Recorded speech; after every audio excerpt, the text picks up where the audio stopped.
大家好，欢迎观看三人自由行。黄河行的上一季，我们游览了河南段黄河。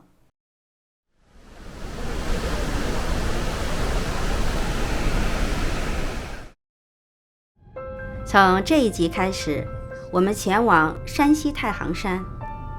太行山脉位于山西省与华北平原之间，绵延400余公里。它是中国地形第2阶梯的东缘，也是黄土高原的东部界限。黄河的2大支流汾河和沁河也发源于此。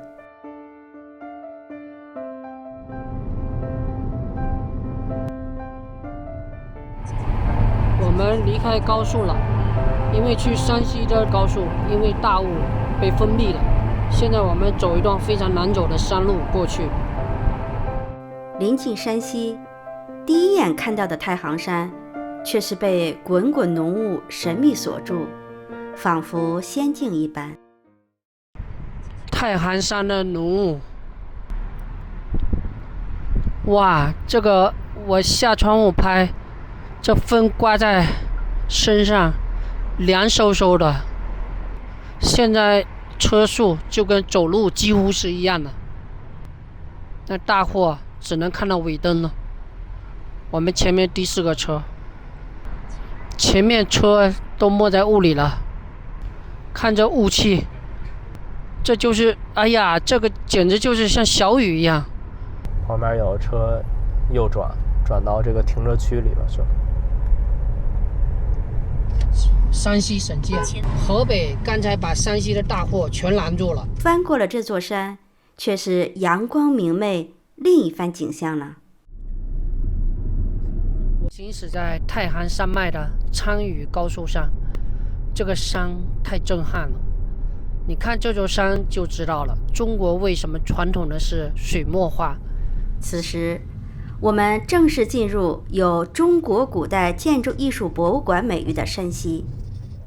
5000年，地上看山西。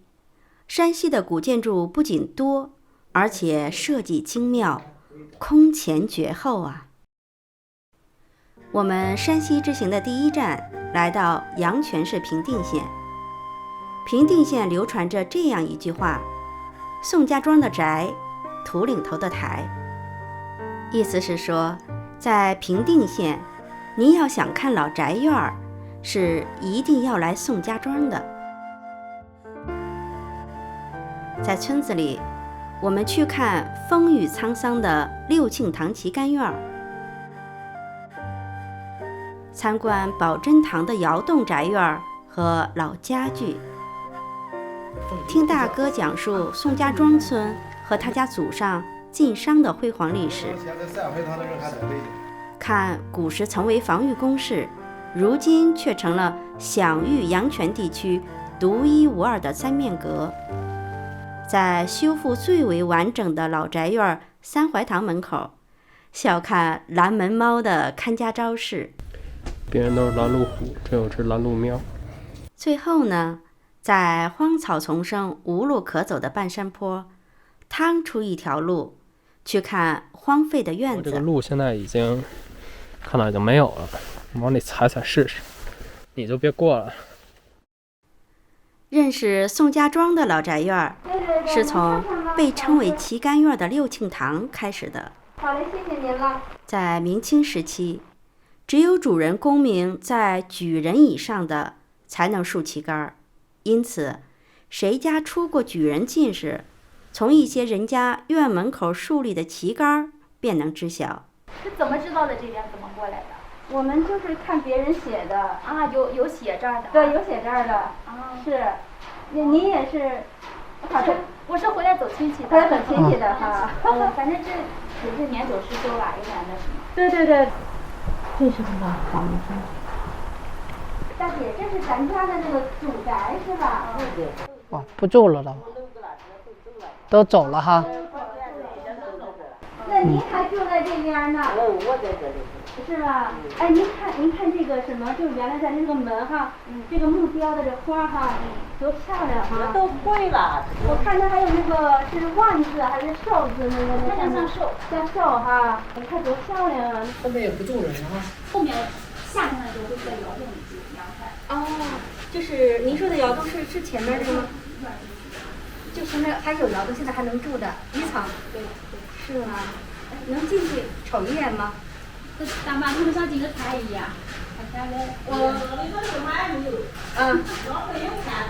他就是家没有，你进去能看看院儿。啊，对，我们就看一下院儿，对，看一下院儿。你要看一下吗？好的。谢谢。小姐，别着急啊，这个。哦，它凉快了这边，坐。它就夏天的话，在冬天潮。冬天潮啊，对潮，它地下泛水，你看在这儿就地下泛水。看着有点湿。它这个和那个陕西那边是有区别，是吧？看这古建筑、古民居、古村落，特别难得，是吧？都住那个楼房去了，一般楼房去，谢谢您。对宋家庄这个村子的了解，则是从与宝珍堂大哥的对话中得知的。哎呦，这是窑洞，真好哎。这边配的是窑洞，那边的房子。那个这个是寿字。那有一个小天地爷嘛。啊，天地爷。我们家到那边那个路。就是到那条的路上，到你们。这边是到那个海楼的那个地方。原先这都是我们家。那祖上可是大户啊！也好，是吧？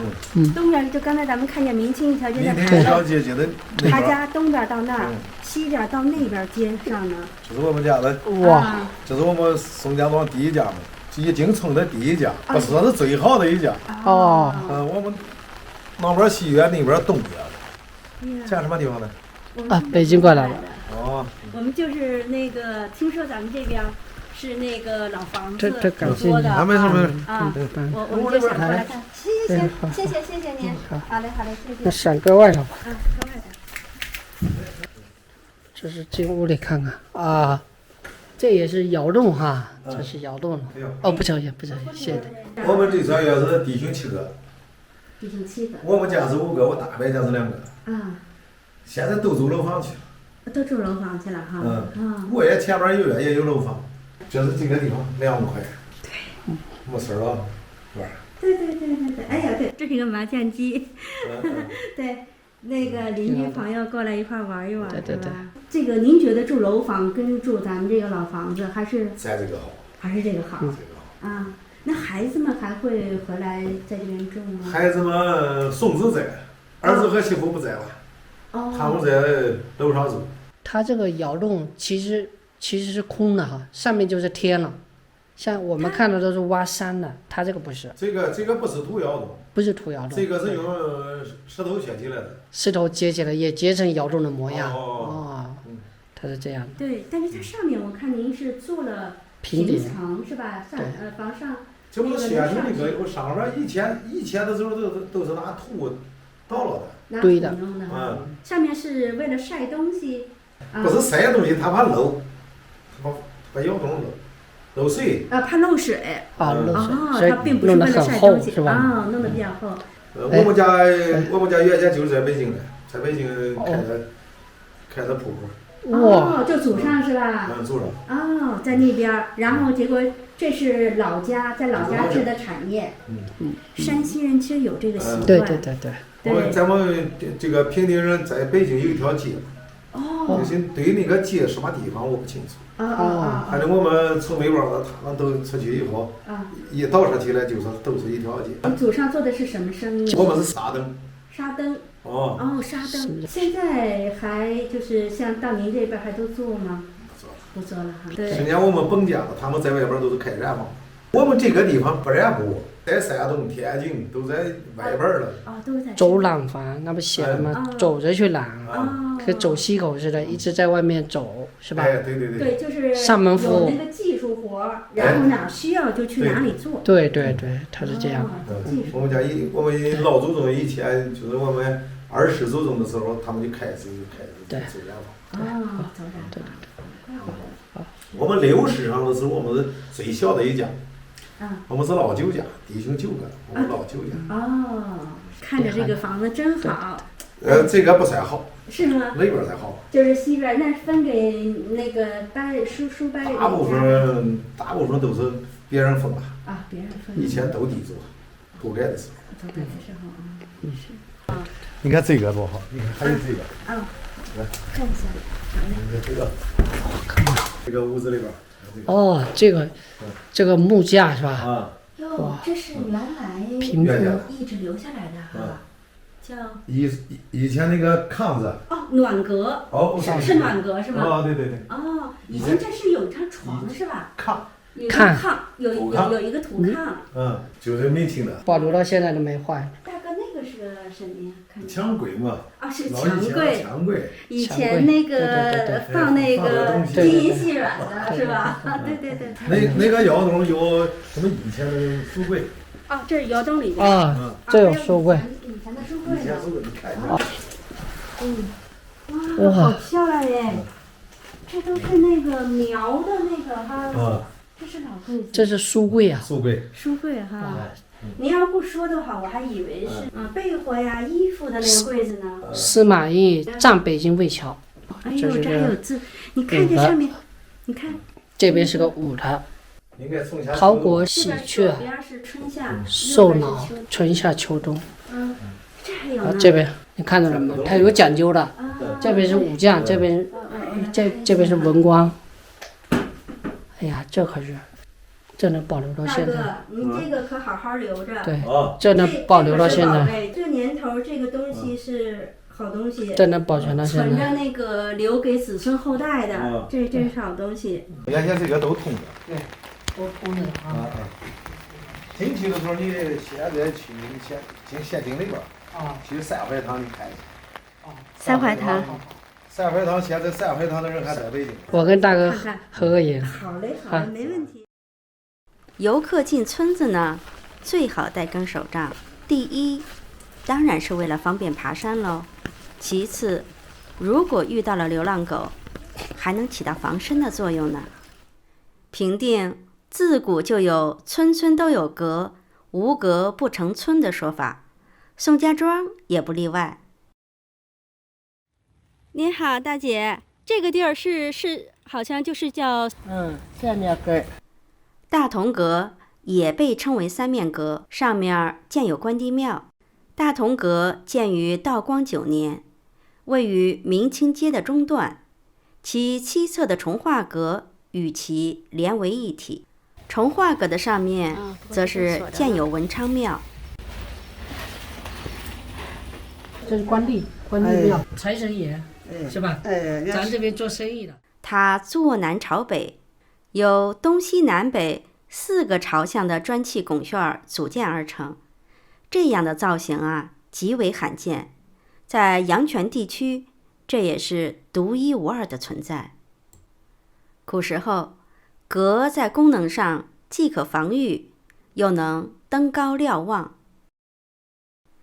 随着时代的变迁，阁已经成为古村落的标志性建筑。三面阁的对面是戏台。大姐，那个对面像那个戏台，现在还有演出吗？演了。最近会有吗？最近没有了。一般是过年的时候演。这个庙会5月13。5月13有庙会的时候才演。三面阁南边有一个叫垂树堂。天哪，这个老房子是现在能够看到它这个雕花的这个门呢，门楼太美了，是木雕，还有砖雕。来，我拉近一下镜头哈，看这木雕还有砖雕，但是呢，很遗憾的是说，这个老房子我们看一下，它这个整体的结构，这个房檐已经有点变形了。它现在已经是有点波浪形的这个曲线了不是，对，墙也裂了。这个垂树堂是建于明朝的万历年间，它里面是一个3进式的一个院子。哎，能进去看吗？啊，里边锁上了。这么美的地方，这么好的房子，现在这么有点要坏掉了，真是觉得特别可惜。这些东西是不可复制的，也不可重建的。哎呀，如果能给它好好维护、修缮一下，多好啊！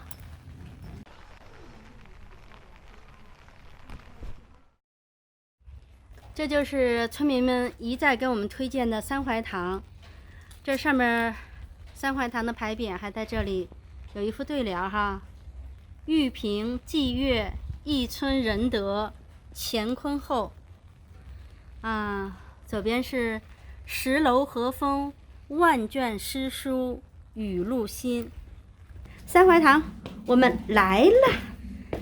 哎呀，这是石抱鼓，哇，这上面有那个图案哎，你看多漂亮。走。别人都是拦路虎，这有只拦路喵。三槐堂是一个3进式带跨院的4合院。这里便是进门之后的第1进院子。看到右下角那只露出头的小猫猫。我们向左一拐，可以看到，就进到了第2进院子。院子的主人叫王国光，他生于乾隆44年。据《平定州志》记载，王国光在道光年间曾任吏部员外郎。这个小跨院，我们进来看一看。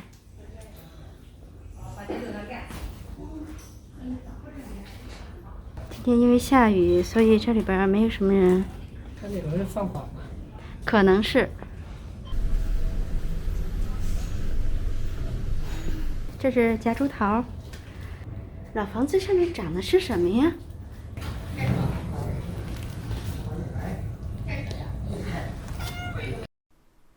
现在我们进入的是第3进院子。如今平定当地远近闻名的特色婚宴3/8席就开在了这里。我们今天来的有点晚，错过了品尝平定民间最高档宴席的机会。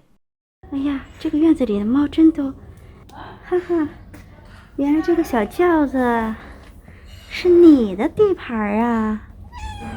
这跨院上面，哇，有白鹤，有鹿，都是代表祥瑞的意思。而且呢，在门的旁边还有这样的石雕，这是石雕哎，好漂亮！2只鸟，还有花儿，你看多好看啊！哇，这是白鹤，石榴，看这边，哇，这边云，这是一只凤凰，底下也是石榴。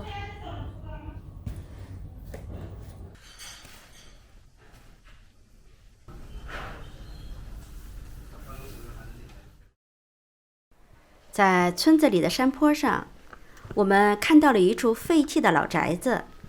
好奇的我们穿过一个窑洞，沿着上山的狭窄小道往上爬。我们在底下刚才看到了一栋老房子，就是这一栋。可以看到这栋房子其实特别大，但现在已经荒废了，已经没有人住了。上来的路也是杂草丛生。左边大家看到那个房檐没有？那块呢就是这栋房子的正门，我们从这儿也已经上不去了。现在呢这块呢也就荒废成了没有人的驻地。其实我们还可以再往里看一看，看能不能上去。没有了，往里踩踩试试。你就别过了。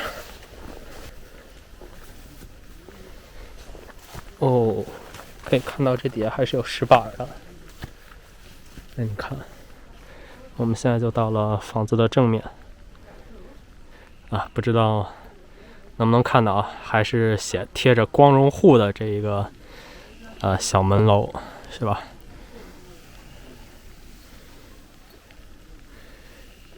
也不禁让人感叹，大自然的力量真的是强大。这看起来荒废的也不是特别久，上面还贴着出入平安的对联儿。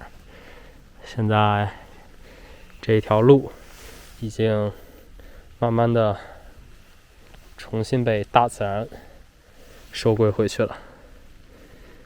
我们也能看到远处的工业厂房以及大烟囱，真是形成了一幅奇妙的绘卷。我们在山西游览古建的旅程，这才刚刚开始呢。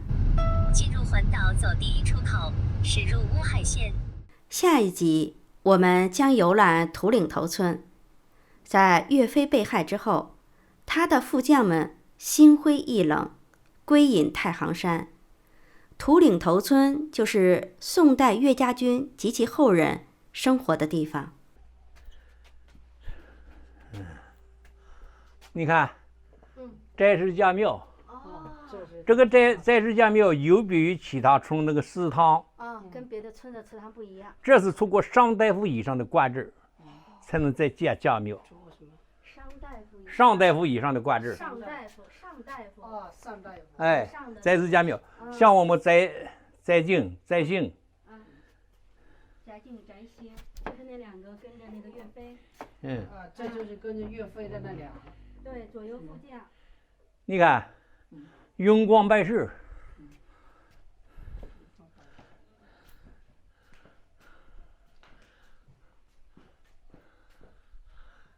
你看，